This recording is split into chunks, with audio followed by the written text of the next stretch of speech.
What's up guys, Daniel here. In today's video, I'm going to be showing you how you can create a navigation system in Godot, so how you can get a character or an enemy to go towards the player or some kind of direction and to avoid other objects. And we will also look into a little bit how you can create a state machine or kind of a behavior for your enemy, so how it would act in your game.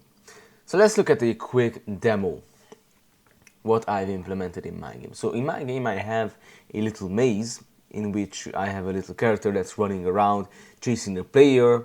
Well, not always chasing the player, sometimes he's running away from the player, actually hiding from the player and things like that.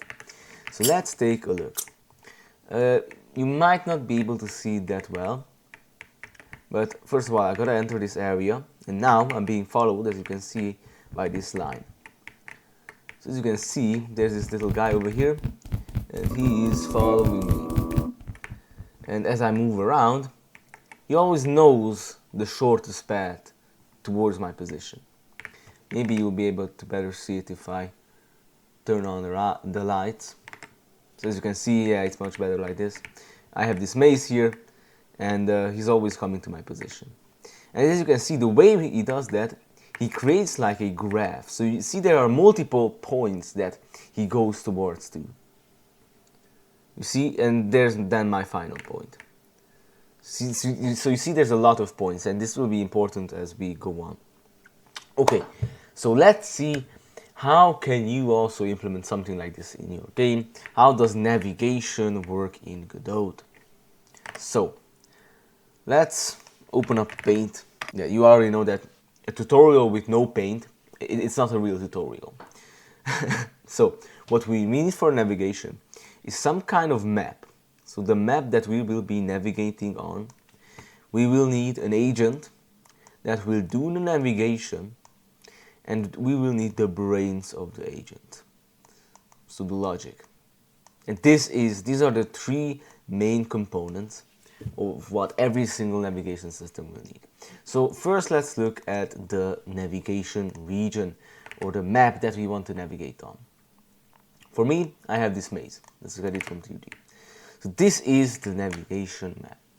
And first of all, to get a navigatable region, I guess if that's a word, you need to import this navigation region 3D node into your scene. Once you've done that, you need to set as a child of this navigation region 3D every single mesh that you want the enemy to be able to navigate on. So for example, in my case, this is the whole map, because I want the enemy to be able to navigate throughout the whole maze. So I set it as a child of the navigation region 3D. It's kind of messed up for me because I have this like blocked out version of the map, and also this like smooth version of the map, and the navigation for some reason works better on the smooth version, so I left it there. And yeah, once you've done that, you need to go on navigation region 3D and click on the bake navigation mesh. I've already done this, so I won't do it again, but this will create for you something like this. You will probably have something similar to this. Now, there are a couple of very important parameters that you need to set regarding this navigation region. One of them is in the cell section. A very important one is the cell height, because how this works is that, let's say we're looking at it from sideways, so I'm painting from this direction. So let's say we have, you know, our maze like this with the walls and everything, and our character. Now, this might be the enemy for your game. The ideal position of this little layer here, so the ideal position or the height of it, is around the midpoint of the character. Because how this works is that the character will, the navigation engine or the server will calculate points on this mesh, on these polygons, and it will go towards, so it will move, well, we will move the player towards these positions. Now, if that navigation polygons, or whatever you want to call them, is very close to the ground, and let's say the player is all the way up here, then we will get points all the way down here, and we will try to move also downwards. So we will not go straight forward, but we will also move downwards at the same time, and this might result in some kind of weird artifacts or something like this. So try to get the navigation layer right at the middle of your character. Yeah, let's not leave paint. So yeah, that's one of the important aspects. Also, you need to set the agent's height and radius. And this max climb and max slope, I didn't use these. What this means is, for example, in your map you might have some kind of ramp. So you might have some kind of stairs that the enemy can go up to. And here, you need to set the maximum slope that the navigation or the agent should be able to climb. So for example, I might have here an angle, I don't know, it might be 50 degrees or something like that. And if, for example, you're having some issues with your character not being able to climb upstairs, you need to change this value so that it matches or it is greater than the slope of your stairs. And this maximum climb is also important because you might have a stair like this, which usually is not very recommended. Or I mean, you could use stairs like this in a game, but it's much easier if you overlay it with a collision shape like this, because then the movement won't be jagged, and it will be easier also for the navigation agent to climb up it. So even if you have meshes like this, I recommend using collision shapes like this for your stairs. So you also need to set something else, a max climb. So the minimum ledge height that is considered to be traversable. So for example, if you have a wall, or for example, if you have something like this with a slope, and you want the agent to be able to go up it, then you also need to set the maximum height that the agent can go up to. So you also need to set this parameter also. So you can set the slope of the climbing and the height.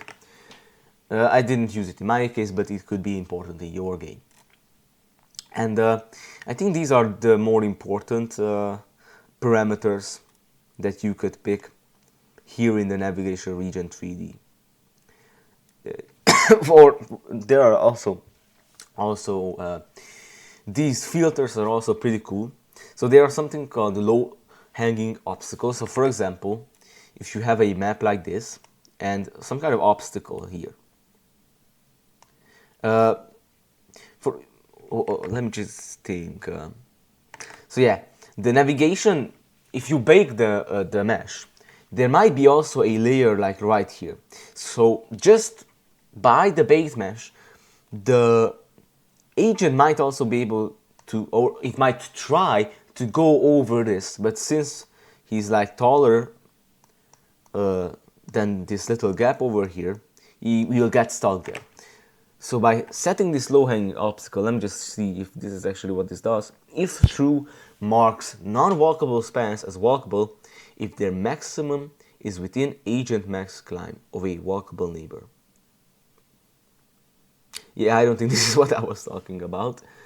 If true marks walkable spans is not walkable, the case I would have said less than agent height. Yeah, this is what I was talking about. So it marks walkable spans as not walkable if the clearance above the span is less than the agent. So if the agent can't fit through that, it will mark those regions as unwalkable, so not navigatable. So this is it. You could look into these. I didn't have to use this in my game, but if you have these kind of issues, that you have different kind of heights or sizes that the agent can go through, I recommend checking these section out, or even checking the documentation out. So yeah, that's about it. That is really the most important settings here. There are also a lot of settings that you could go into, but that's not the point. This is just a basic introduction. And I also don't know most of these settings. So first of all, we checked out this. So we got the map. Now we need the agent that will traverse in this map. Here I have a chaser, which is a character body 3D. And it's this little guy right here. or girl. And for a agent, you need a navigation agent 3D node. So you can add this into your scene. And there are also a couple of important parameters that you could set here. One of them being, or two of them being, this path desired distance and target desired distance.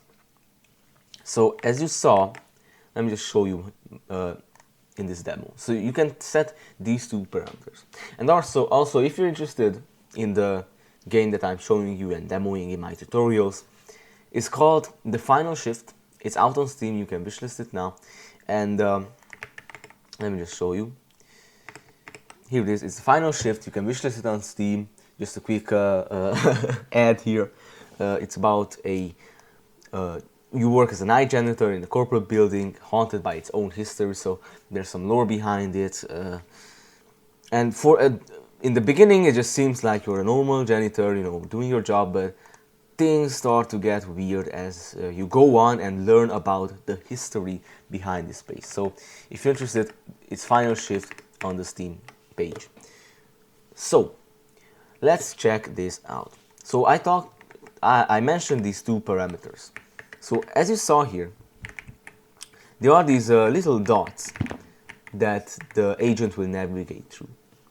So one of the parameters that you can set, you can see sometimes the agent overshoots these dots and has to come back. So this is one of them. So I have one dot, this is the target, well, the target dot, let's call it that. And also all the dots connecting up to the target dot. So the target desired distance is the distance between the enemy and the target dot. So how should I explain it? So how far away should the target be until it's considered to be reached? In my code, or in my case, it's 2 meters.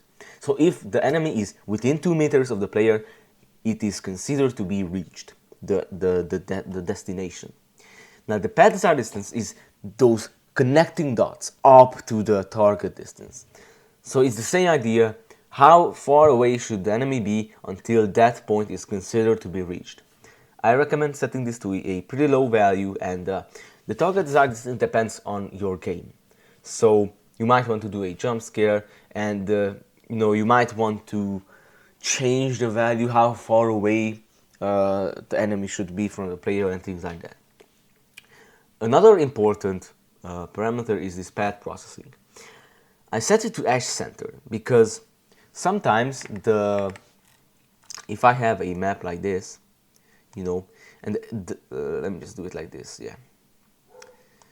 And the agent would, sometimes go very close to the wall like this and sometimes get stuck on corners. So by changing this to edge centered or whatever that was called, it would go in the middle of the routes and not at the edge of the routes. So I recommend setting this value. It makes things much more smoother. And also you can add this debug so you can see that line where the agent is going. So that's basically it for the agent. So now we got the map, we got the agent, we need the logic now. Let's see how can we implement that. Let me just go, where am I going? Let's look at the agent's script. First of all, let me explain a couple of things that every single navigation always has in Godot. So, for you to make an enemy, for example, go towards a player or go towards any kind of positions, there is always three main ideas.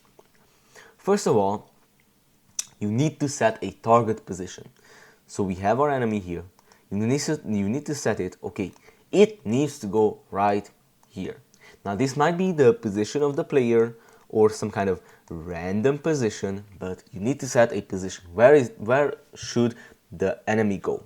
And then Godot will take care of the rest, calculating the route and all that. But you need to set this. Another thing that you can check is, have we reached that position? Well, yeah, that should be the last, but you can also check, okay, have we reached that position? But that's not important. Another thing, is that you can, as you saw in the demo, I can't even talk.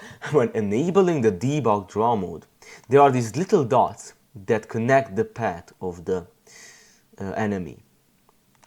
And there is a function that gets you these dots. So get the next position.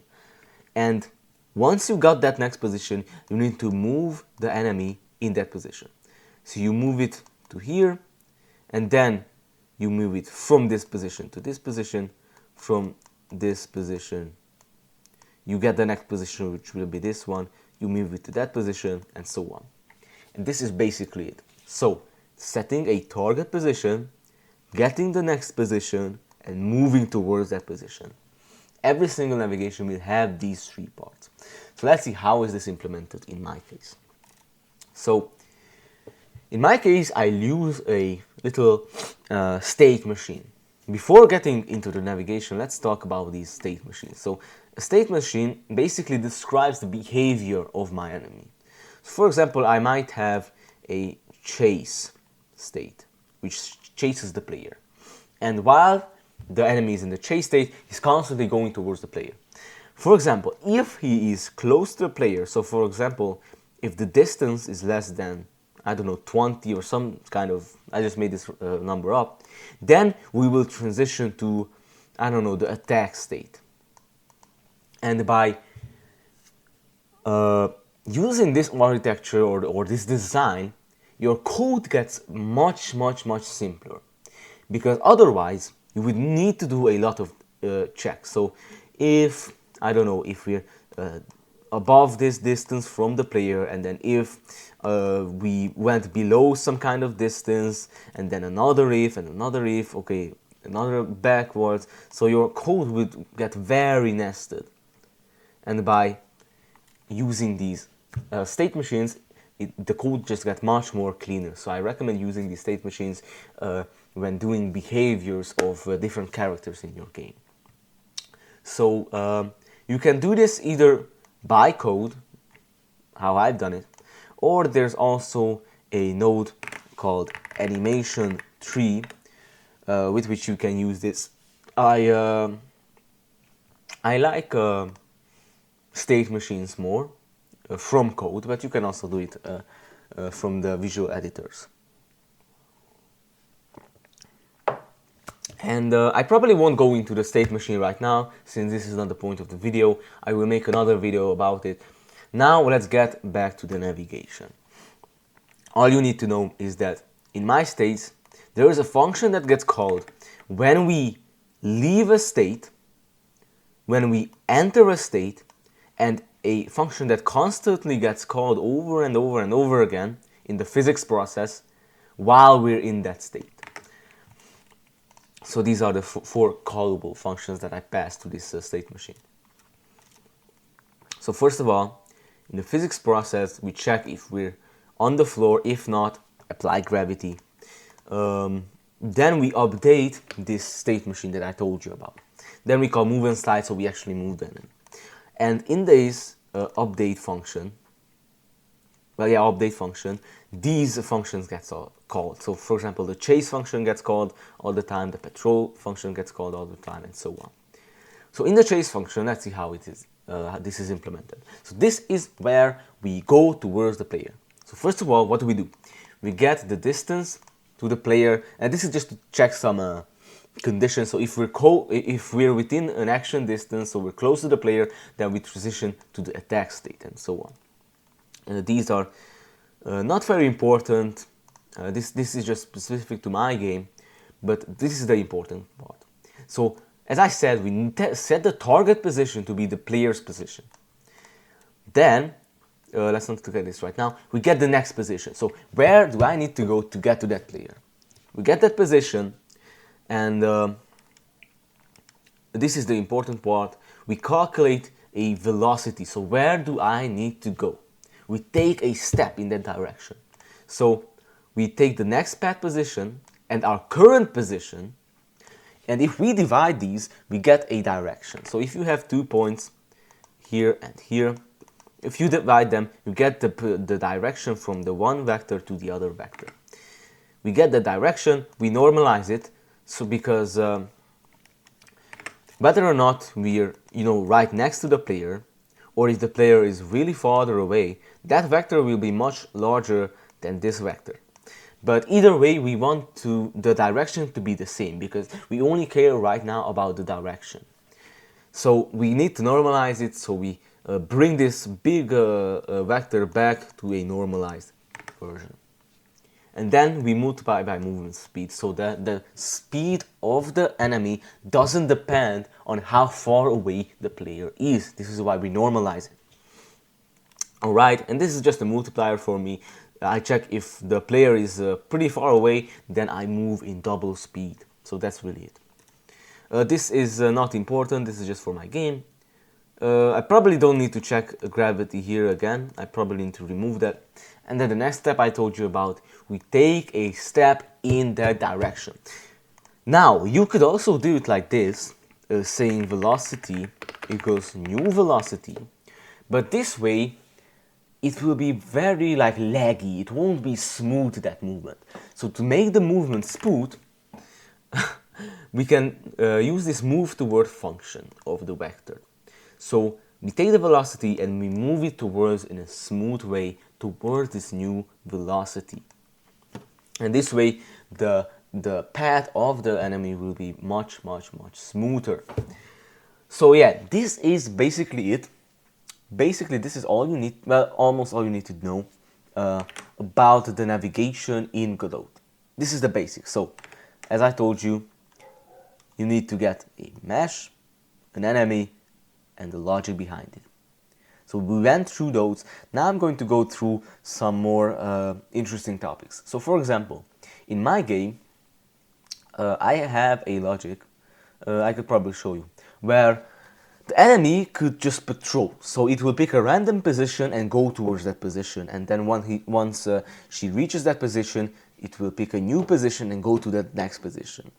So for example, let me just give you some more context. So in my game, there are 3 areas. So there are 2 basically. There is this danger zone, the labyrinth, and there's this safe area, this little thing here. Once I enter here, you can see that she already starts following me. Once I leave, she picks a random position and goes towards that position. So as you can see, it just goes on by its own, going towards that position. Yeah, I should probably change some parameters, but because yeah, she's overshooting those points quite a lot. So as you can see, she picked another random point, she went there. And let's see, how can you also implement this getting of random positions and moving towards those positions? So, the only thing that will change is how we calculate that position. So, in the chase player function, we set the target position simply to the player's position. Right now, we will set it to a random position. How do we do that? So as just a pseudo code or something like that, we can check some, well, I just checked some conditions here.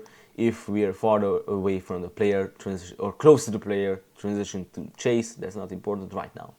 So we set the target to a random position.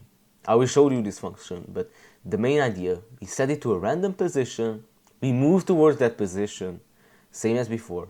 If we reach the position, then we get a new position. That's it.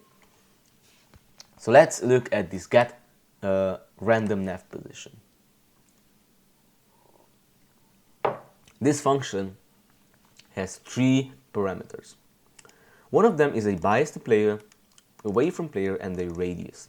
So let me just tell you how I calculated. Oh, I need more space. Yeah, just like that. So let me just tell you how I calculated this. So we have our enemy over here, and we want to get a random position. The way I've done it is I get a circle around the enemy within a given random radius, and then I calculate a random angle within that circle And with these two values, I can get a random position within the 3D space. So you might also have known this from math class. These are the polar coordinates. So instead of giving an x and a y, we give a distance, a radius, and an angle. And it gets the job done the same way the basic coordinate system does. So by getting a random radius and a random angle, we can get a random position. And this is exactly what's happening here. I'll talk about these biases later.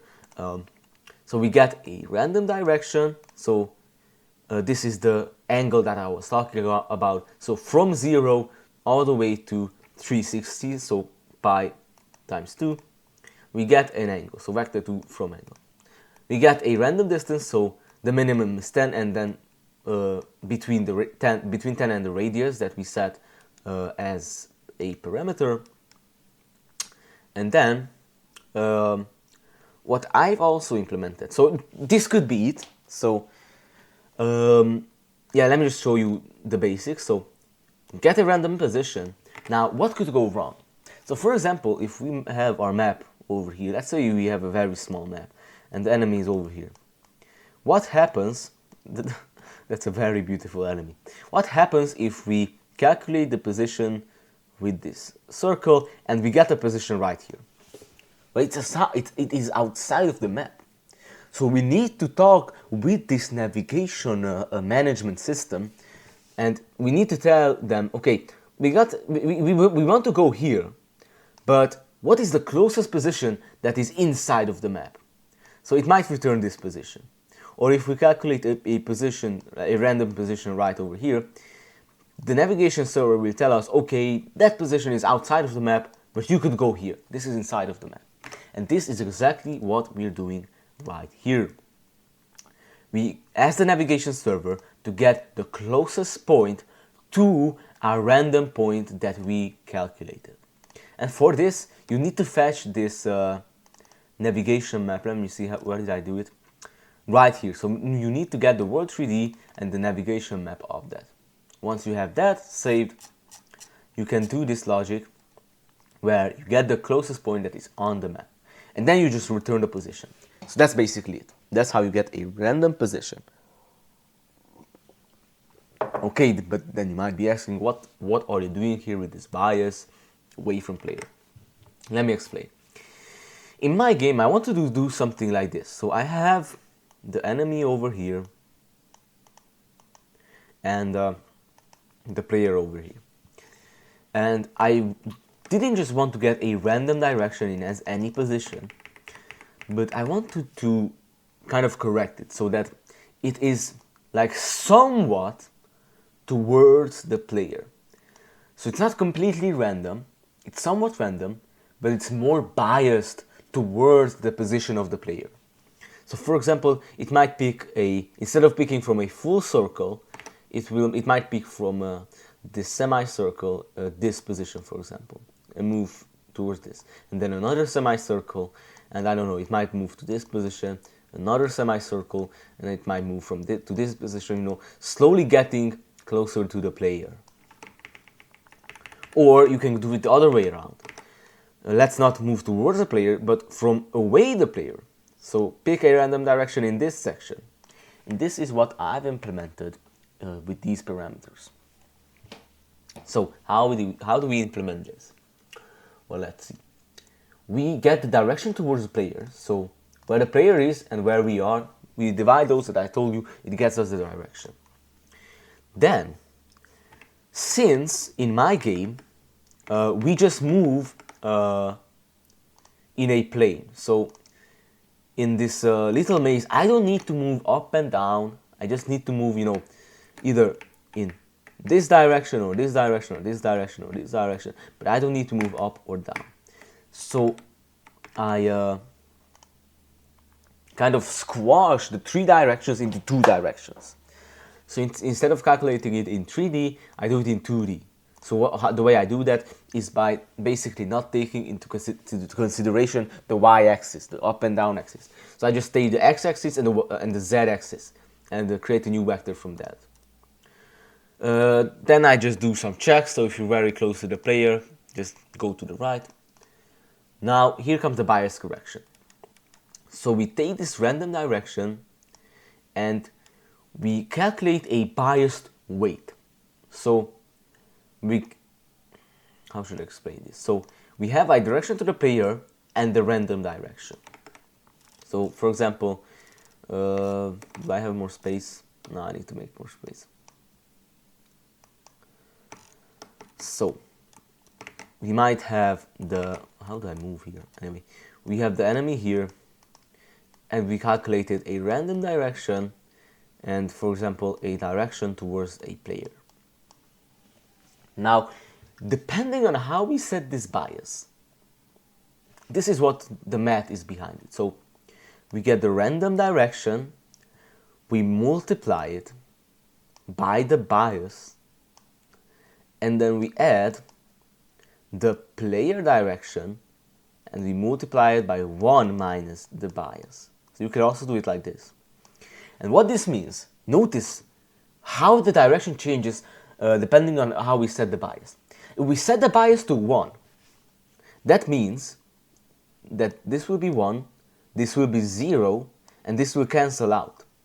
So we will only go in the random direction.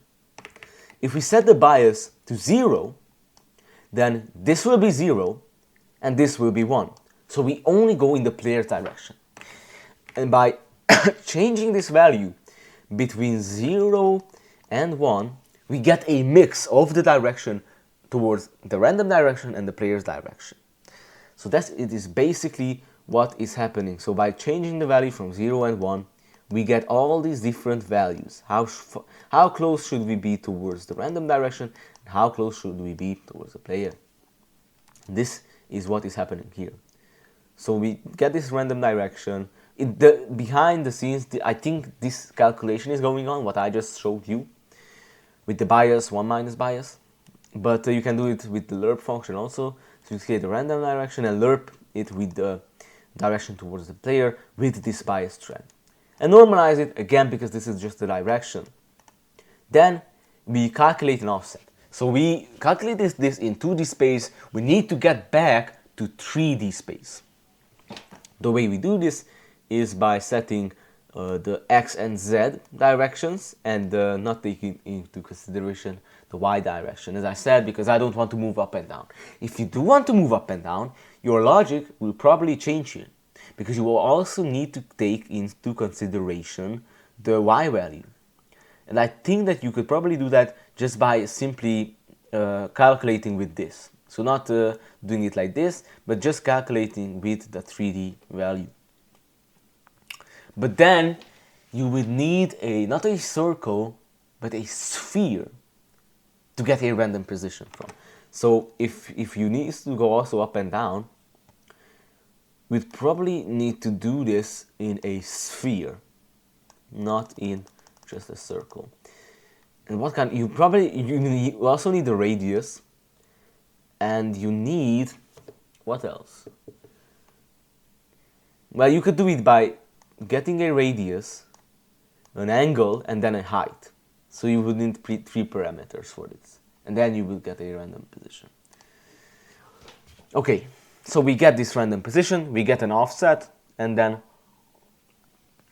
we take a step towards that position. So we take our current position, add the offset to it, so we take a step in that position. And as I said, we get the closest position to that point that is actually navigatable. And then we return that position. So yeah, that's basically it. That's basically the more important or more interesting things that I wanted to show you. If you want to, I could make a whole nother video about this state machine, how this works.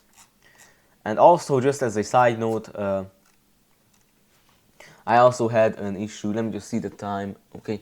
I also had an issue where, for example, if there was a wall and the enemy was right here and the player was on the other side of the wall, since the distance between them is pretty small, the jump scare might have played, even though there was a wall between the player and the enemy. So how can you check whether or not the player is right in front of the enemy, or if there is a wall between them? You can do that by casting a ray. So if you cast a ray from the enemy to the player and it hits the wall, then there's a wall. If it hits the player, there's no wall. So that's basically it. And to cast a ray, you need to get this direct space state. I don't know what it is. You need to do that. I also need to learn more about this. You set a starting position of the ray, the target position of the ray, so this would be the player. What is this target? Where do I call this? Can I check that? So I said that, okay, so I set the player as the target. So this is the enemy's position, the player's position, plus some up value, so we don't check towards the ground, we check in eyesight. Start position, end position, we create a ray from that, or a query, and we can do things like exclude, because this raycast checks for collision shapes. So if I have a player which has a collision shape and an enemy which also has a collision shape, we want to check for the player's collision shape. But if we cast the ray from here, it might get stuck on the enemy's collision shape. So we need to exclude that out of the calculation, and we do it like this. You can also set a query mask, and you can look for specific collision masks. So for example, if you want to only get the, let me just show you. For example, you might only want to get these collisions. You could set a binary value or any kind of value to check for only those positions. So only the second layer, or only the fourth and the second layer, and so on. Then you get the result, so you call space.intersectRay with the query, and you get the result. What did the ray hit? If it's nothing, it will be null. If it's something, you can get the collider. You can also get things like position and a lot more values. And we just check, okay, did we hit the player? If so, the player is in the line of sight of the enemy. If not, return false. So yeah, that's basically it. If you have any questions, please feel free to ask questions. Let me just scroll through the code again so that you can copy it if you want to. And yeah, that's basically it. There you go, so you can see it. That's basically it. So thanks a lot for watching. Yet again, if you're interested in the game I'm making, it's out on Steam. It's called The Final Shift. You can wishlist it now. I would highly appreciate it. The first game that I ever made. Yeah, and I think it turned out pretty well. I like it. So you can check it out. Leave a like, leave a comment, all of that stuff. If you have questions, leave a comment. And yeah, thanks for watching. See you in the next one.